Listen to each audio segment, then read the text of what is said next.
Bonjour à tous. Donc François Hollande renonce à poser sa candidature pour un second mandat.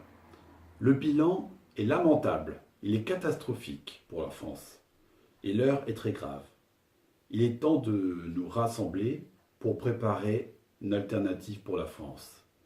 Cette alternative passe notamment par le vote Jean-Luc Mélenchon à l'élection présidentielle.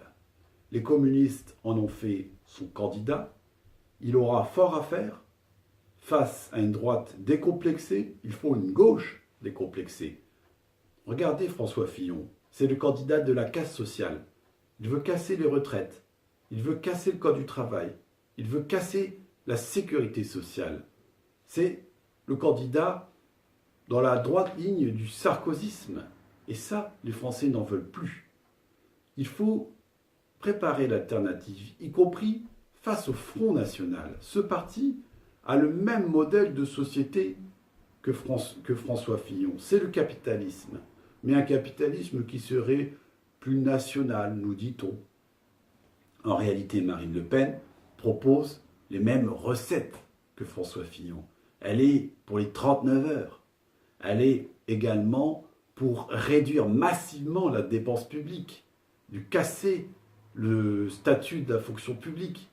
Elle propose de diminuer la dépense publique de 60 milliards. C'est plus que François Hollande. Mais dans quel service public? Dans la police?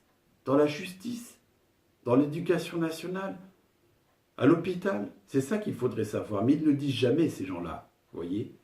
Alors, il faut un pacte d'engagement pour un progrès social et démocratique en France. Le vote en faveur de Jean-Luc Mélenchon ne règle pas tous les problèmes. En effet, il faudra encore en juin 2017 élire une majorité si Jean-Luc Mélenchon est président de la République. Une majorité de progrès social, environnemental et démocratique. C'est-à-dire qu'une majorité qui ne rend pas des comptes au président, quel qu'il soit. Il faut une majorité, non pas de godillots, une majorité de députés, hommes et femmes, qui soient réellement insoumis, qui rendent des comptes, non pas au président, mais au peuple. C'est ça qui est important, pour faire les meilleures lois dans la proximité et bien contrôler le gouvernement, qui sont les prérogatives constitutionnelles des députés à l'Assemblée nationale.